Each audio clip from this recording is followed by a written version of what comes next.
বাড়িতে আসলে না একটু উল্টাপাল্টাই ঘোরা হয়, কোনো শিডিউল নাই, কোথাও কোনো নির্দিষ্ট জায়গা নাই, শুধুই হুটহাট ঘোরাঘুরি করি। দুপুরবেলা খাবার পর বের হয়ে গিয়েছি মা, ভাবি, ভাইয়ের বাচ্চারা সহ। পালপাড়া চলে আসছে।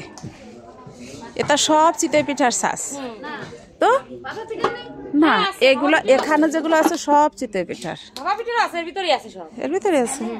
আর এই মালসা ব্যাংক বানাবে সেটা প্রসেস করে রাখছে, দারুণ না?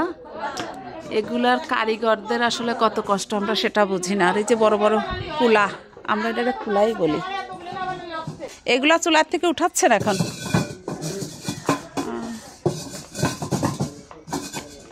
এগুলা মনে হয় দোকানে নিচ্ছে না? হ্যাঁ, ঘোষবাড়ি। ও ঘোষরা এগুলা করতে দিয়ে তুলে হিট হয়। ওই যে চুলা,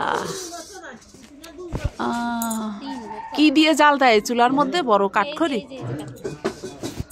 কষ্ট আছে এগুলা, দেখে যত ইজি মনে হয় ইজি না, অনেক কষ্ট।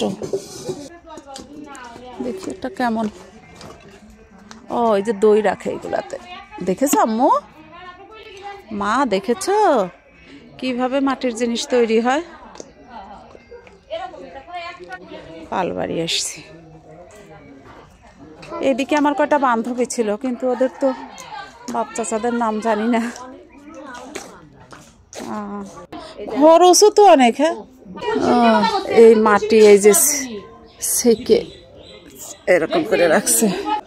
এটা কি নিবা? এই কড়াটা বলে যে এটা ভেঙে যেতে পারে। এটা এটা কি? এটা তাওয়া? দেখি, এটাও সুন্দর। আমি একটা ছোট মালসা নিতাম না, এত বড় কেমনে নেবো এটা?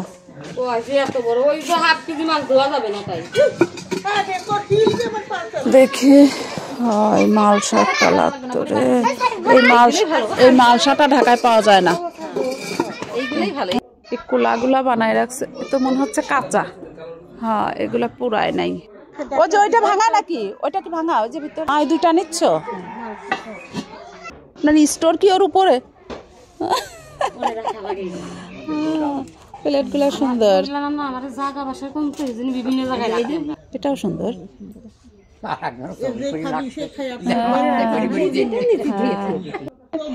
এইটা আবার গাউরা না তো, দিয়ে দিয়েন।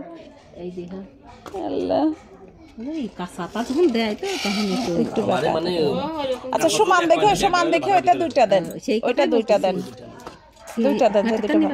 ওই যে আমি একটা